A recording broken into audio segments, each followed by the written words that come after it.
Assalamualaikum warahmatullahi wabarakatuh. Balik lagi di channel kita tercinta, Ale Ale Tamaela, channel paling ngocol bahas pinjol.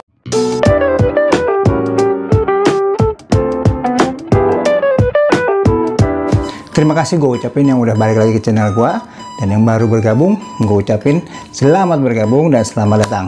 Perkenalkan, nama gue Ale Tamaela. Di channel ini kita akan bahas seputar pinjol, seluk-beluk pinjol, dan semuanya tentang pinjol. Untuk video kali ini gue akan membahas seputar penagihan pinjol, debt collector atau field collector yang akan menagih ke kantor. Kira-kira gimana sih? Kita harus gimana? Apa kabur dari kantor? Atau bagaimana? Makanya kita bahas ya di video kali ini. Gua rasa teman-teman gua masih banyak yang takut mengenai teror dari debt collection atau field collector ya, yang akan menelpon ke kantor, yang akan datang ke kantor ya. Terus gua harus gimana? Ya kan kebanyakan kayak gitu, yang alasannya ya emang masuk akal sih. Yang pasti satu, kehilangan pekerjaan. Ya enggak, semua orang juga nggak mau kehilangan pekerjaan, apalagi di masa pandemi kayak gini. Ya, jadi langkahnya apa sih? Ya, setelah kita minjol, gaji berkurang, ya, terus mau bayar pinjolnya gimana? Otomatis kan nggak bayar nih. Ya, dan ada beberapa orang yang menolak merespon teleponnya, ya, menolak balas WhatsApp-nya ya. Terus ya ada lagi beberapa orang juga yang masih mau menerima dan merespon dari mereka, yaitu hak mereka, hak masing-masing. Dan apapun yang lo pilih itu tetap benar ya. Nggak ngangkat itu nggak pidana, nggak ada hukumnya, itu hak lu ya. Terus kalau mau diangkat ya terserah, asal lu nggak baperan aja, nggak jadi stres gara-gara ditagih melulu, dicerewetin mulu gitu. Nah, jadi sebenarnya gini, gue jelasin dulu maksudnya mengenai tata cara penagihan. Kan di surat edaran BI kan udah ada aturan penagihan nih ya, 1 sampai 10 ya. Di antaranya adalah salah satunya penagihan tidak boleh dilakukan selain kepada debitur ya. Dan kalau mau misalnya mau berkunjung atau tidak di tempat domisili yang sesuai KTP, yang sesuai didaftarkan, ya itu harus konfirmasi dulu. Itu kan udah pernah gue kasih tahu di video kemarin ya. Jadi itu tata caranya udah diatur di surat edaran BI itu. Jadi sebenarnya gini, kalau dulu ya, koreksi gue ya kalau salah ya, kalau dulu ya penagihan misalnya harus ke kantor ya, atau harus menghubungi kontak darurat, itu tidak boleh mengumbar-umbar dia punya utang gitu. Ini yang benarnya ya, nggak boleh. Hanya menanyakan, misalnya itu pun kejadiannya kalau lo emang nggak mau respon ya, telepon nggak diangkat, rumahnya pindah, WhatsApp nggak dibalas, itu kan keputusan lo untuk nggak merespon. Nah, itu kalau mau konfirmasi ke kontak atau ke kantor boleh. Nah, gitu. Jadi kalau mau respon, nelfon ke tempat lain boleh, tapi tidak mengumbar-umbar tadi lo yang gue bilang, mengumbar-umbar bahwa tolong kasih tahu tagihannya segini-segini, nggak boleh. Hanya menanyakan konfirmasi dia masih bekerja di sini nggak, atau Anda masih berhubungan sama dia nggak, tolong disampaikan tadi pihak misalnya aplikasi panci bekas nelfon, tolong segera dihubungi gitu aja, selesaikan permasalahannya. Udah nggak usah pakai bilang utang-utangnya sekian banyak itu diumbar-umbar, itu nggak boleh. Gua tahu sih maksudnya, karena mungkin kreditur juga bingung mau hubungin siapa, kan lu sendiri nggak respon ya, nggak disalahin juga kan. Tapi kan nggak dibenarkan juga bahwa lu kreditur mengintimidasi, mengintimidasi atau mempermalukan lu bro, itu para kreditur nih. Dan biasanya dalihnya bukan karena tidak bisa dihubungin lagi sekarang, karena emang pengen bikin malu lu, jadi lu tertekan, akhirnya mau nggak mau lu cari duit, cari talangan, cari mungkin pinjol ilegal supaya lu bayar. Jadi ujungnya apa? Gali lubang tutup lubang gitu. Gua tahu intinya lu kreditur itu sengaja, nggak mungkin lu sampai telepon HRD, ya kan, belaga ya, kayak gitulah kira-kira. Nah, gue yang mau gue bahas di sini adalah bagaimana solusinya, ya. Sebenarnya gini, kalau emang lu udah galbay nih, belum ada duit, emang lu mau bertahan galbay sampai punya duit untuk bisa bayar, ya kan. Nah, selama ini kan tagihan tetap nagih, nggak bisa di stop, ya. Jadi selangkah satu-satunya, kalau menurut gua, dan itu yang akan membuat lu tenang, lu coba terbuka, ya, ajak ngomong HRD, ya, HRD, ya, syukur-syukur lu punya HRD yang bisa ngerti keadaan lo, ya. Jadi nanti lu bisa cerita jujur aja, terbuka mengenai keuangan lo, ya. Nah, jadi nanti udah ngomong, ya udah ceritakan aja supaya ini nggak berkelanjutan. Maksudnya orang pinjolnya hubungin HRD lo, terus lama-lama HRD lo manggil lo, akhirnya lu di surat DSP, atau enggak mungkin DSP langsung SP3, SP2 langsung dipecat gitu. Itu kan ya nggak lo mau kan. Makanya jujur, terbuka aja, malu sebentar udah nggak apa-apa. Lo lagi malu apa? Ini kan juga karena ulah lo juga, ya, entah apapun itu alasannya, atas kebutuhan apapun lu, tapi udah minjol. Jadi lu bersadar diri, ya. Ini demi pekerjaan lu, ya, demi pekerjaan lu. Jadi lu cerita aja jujur, jangan cerita ke temen, ya, itu nggak selesai masalah. Temen lu juga ujung-ujungnya kalau udah lu curhat panjang lebar, ujungnya udah ngomong aja ke HRD, ya udah sama aja bohong, kerja 2 kali dari temen lu ke HRD gitu. Jadi supaya bisa dikondisikan dulu kondisi kantor lo, ya. Nah, setelah itu baru kalau misalnya lebih berani lagi, ya udah lo minta waktunya untuk departemen terkait lah, yang misalnya ada hubungannya sama lo, ya.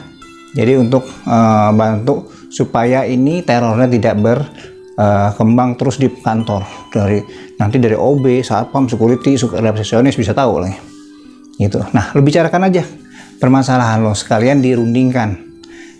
Ini saya mau selesaikan, cuman saya belum ada dananya, ya. Udah pasti bilang aja, saya akan ketemu pihak kreditur, entah apa jawabannya sama mereka, ya saya akan tetap meminta waktu untuk pembayaran gitu. Kalau krediturnya nggak ngasih, ya cerita krediturnya nggak ngasih, saya sanggupnya segini misalnya gitu, ya ceritakan di forum itu gitu. Jadi terbuka, nggak usah takut. Oh, ini kan demi pekerjaan lo, daripada lu ngumpet-ngumpet, ya, apa enak itu tiap hari berdebar aja jantungnya, ada telepon masuk, wah apa tuh telepon masuk, nyariin gua kali ya, kan nggak enak kerjanya juga gitu.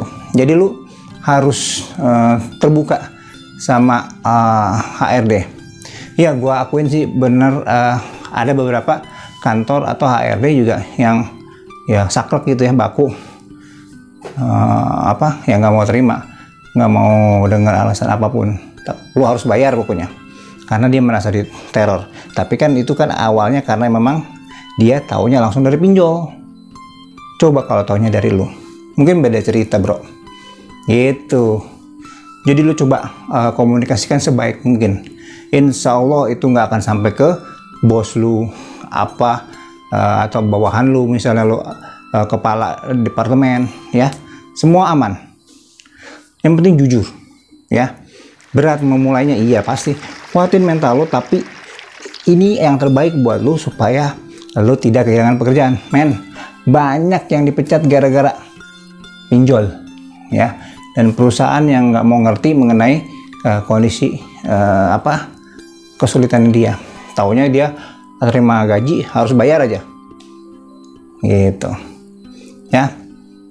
Saran gue itu harus terbuka ya, karena kalau enggak ya melebar kemana-mana, apalagi kalau misalnya langsung ke bos ya urusannya bisa langsung PHK di tempat lu gitu ya.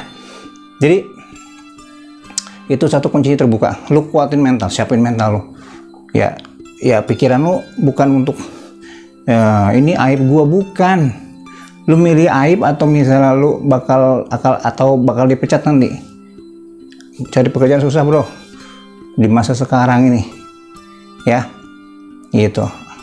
Jadi makanya hati-hati loh sekarang. DC atau FC itu kalau mau datang biasanya atau misalnya mau korek-korek data lu ya, misalnya mereka kehilangan data lu, dia belaga-belaga jadi petugas bank, petugas bank, asuransi, atau apalah sanak saudaranya ya, yang mau menanyakan keberadaan lo atau nomor telepon lo yang baru gitu. Makanya kalau misalnya baru dapat kerjaan baru, pindah di kerjaan baru, jangan dikabarin sama teman-teman lama lo yang masih punya kontak atau yang sudah punya kontak baru lo. Jadi jangan, udah biar aja mereka taunya kontak lama. Kalau ketemuan kan bisa ya pakai nomor lain, karena pinjol kan nggak stop nagih bro ya. Untuk saat ini mungkin itu tenang karena nomor lo baru, tapi begitu ada penagihan lagi ya, sedangkan pinjol itu masih punya nomor teman-teman lo yang lama di kantor lama, dia akan pasti hubungin lo gitu ya. Jadi jangan gegabah lah, pentingkan pekerjaan lu, jangan sampai kejadian yang sama terulang, atau misalnya lu di PHK untuk kedua kalinya kan nggak lucu gitu. Nah, saran gue yang kedua, pakai kantor hukum ya, kantor hukum, LBH, LSM, terserah lu, dan yang terjangkau, maksudnya ya yang sesuai dengan budget lu juga. Daripada gue bayar kantor hukum, mendingan gue nabung buat lunasin pinjol. Iya, tapi kan di situ saat lu menabung melunasi pinjol, ada mental-mental yang sedang ditekan terus nih, lu tentunya ya. Apa lu sanggup itu? Kalau lu sanggup ya silakan maju, tapi kalau nggak sanggup, mendingan lu minta bantuan hukum. Jadi nanti kantor hukum yang maju negosiasiin tentang pinjaman lu gitu. Banyak kok, ada juga yang terjangkau, banyak, nggak mahal gitu. Tapi lu cek lagi historisnya ya, jangan asal main cari di Google terus ketemu langsung bayar, jangan. Lu cek dulu kebenarannya ya, pakai kantor hukum. Jadi nanti lebih enak lagi kalau misalnya ke HRD ya, ke HRD lu tinggal bilang, saya udah ada kuasa hukum, ini kuasa hukum saya yang akan menegosiasikan. Kalau Anda nggak percaya, silakan hubungin kuasa hukum saya, gitu aja.